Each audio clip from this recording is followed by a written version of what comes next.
Parang always ayaw mag-speech ng tao. Thank you so much. I don't know kung saan yung criteria, pero I think ibabase ko yung speech na to doon sa performance namin. Very competitive. Ako personally ko very competitive, but I always want to compete with our performance from previous years. With the help of our brand, thank you so much po. Of course, with JB, and dahil sa ate ko. Patuloy akong magsasabi na wala pa po akong na-request sa inyo. Hindi nyo talaga parang nag-run, and that's something na mas lalo sa amin nagbibigay ng drive to do more and to be more in this industry. So ako, sobra akong, wala pa akong nararamdaman ngayon, kundi gratefulness sa lahat po ng employees ng Kaizen. Even kay sa lahat, ayaw ko magbanggit pa, pero special mention kay Richard, pagka pinukulit namin pagdating sa parts. Relax lang lagi. Maraming salamat. To our co-dealers, kayo po sa mga inspirasyon. Kay Ma'am Jonah, sabi ko, lagi namin pinukopy yung mga strategy nyo. And thank you so much for allowing us. Kuya Josh, forever kong laging sinasabi na yung generosity nyo since day one. Laging kasama namin kayong tagumpay na to. Sobrang humble lang po na nakarating kami dito kasi kumbaga we started lang 2022 and ito lang po yung na-inspire ako kay Pablo Laundry, kay Team D, Sir Mark. Gusto namin mag-branch out this year ng laundry shop.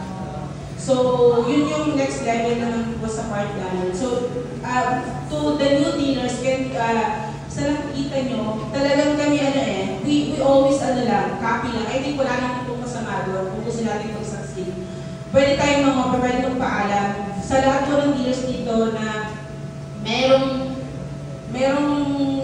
hindi kami may nasagasaan kami or what. Just reach out or sabihan nyo lang po ako para mas maayos din namin po yung practices namin. Kasi at the end of the day, we really want to protect our brand. But of course, I want to dedicate this award. Ganun pa emotional na ako kasi the past 3 months po, nakikita ko yung lahat ng struggles. Of course, to our resellers, Lava Moves, Go Dealers now, sa aming inaanak, One Shot, and also Water Health. Maraming salamat. Part po kayo dito. And again, I really want to give credits and give this award to our employees. For the past 3 months, alam niyo naman po kami dahil kami people in Davao. Employees namin, technicians namin, umaalis sila minsan ng office, alis 12 na madaling araw, people nag-travel sila for 12 hours. Magsisend sila sa group, nakaganyan, minsan pinatutulog sa daan. Yun yung minsan pagpagod na pagod ka natin ma'am, iisipin mo, titigil na ba ako? Pero dahil sa inyo, to our employees, I'll keep bettering myself, how I will manage this business, this company. Sobrang swerte namin ngayong January kasi I think alam niyo yun Sir JB kasi marami kami mga hinihiling ngayon sa side ng finances na.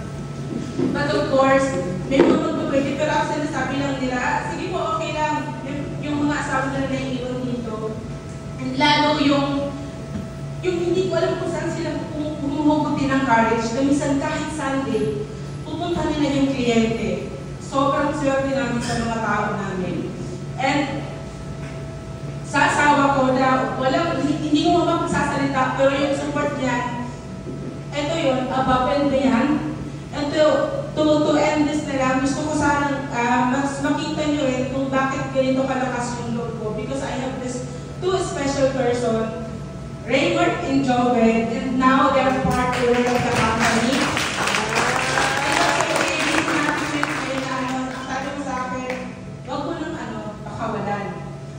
Yung offer ko nakikita mo, and today is the day. Medyo kasi ano tayo, so, allow us, alam ko medyo late na, but I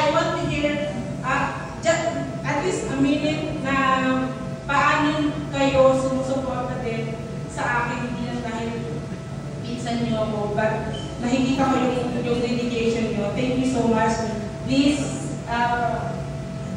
punta kayo dito and share ma-message lang. Kasi, this is for our employees po ito, and of course sa clients. And before po, tapusin ko, no, kaya ko lang sinasabi na employee kasi we prioritize our employees kasi employee muna ang pumapasok sa kumpanya bago yung client. And sila yung the rest, sila yung nag-aalaga sa client. Kaya grabe din yung pag-aalaga namin sa kanila. Okay, so ito ay Star Magic Family. Joke na yun lang. Yun naman, kasi more on ang focus talaga is dun sa employee. Kasi kaya naman above and beyond dahil yung sa effort, hard work, lahat ng sales people namin, plumbing and electrician, and of course sa technical department namin na sila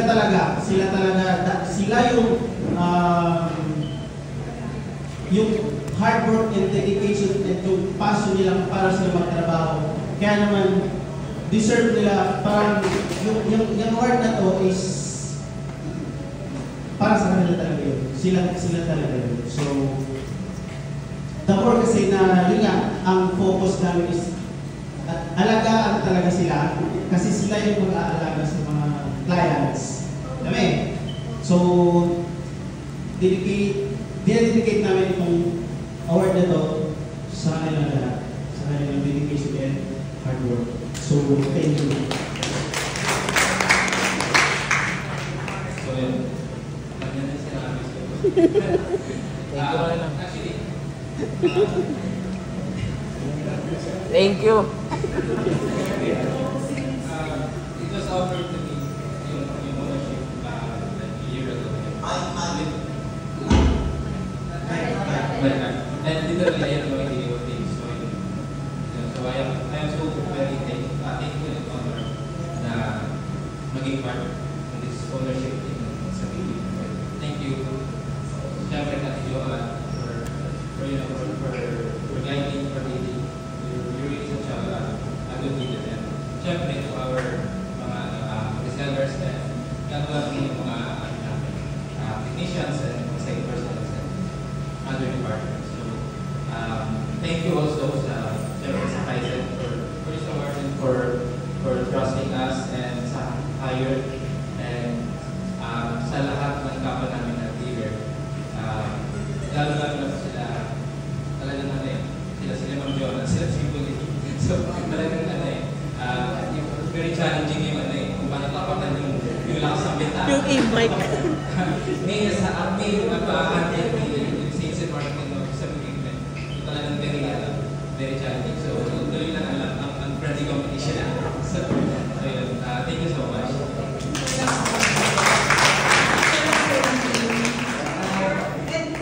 Nakalimutan ko po yung technicians namin.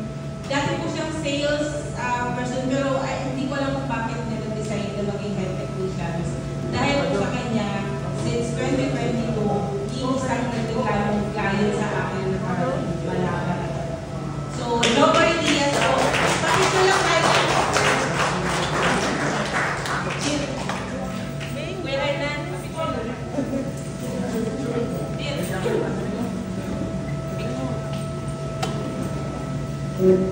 Pakito Diaz.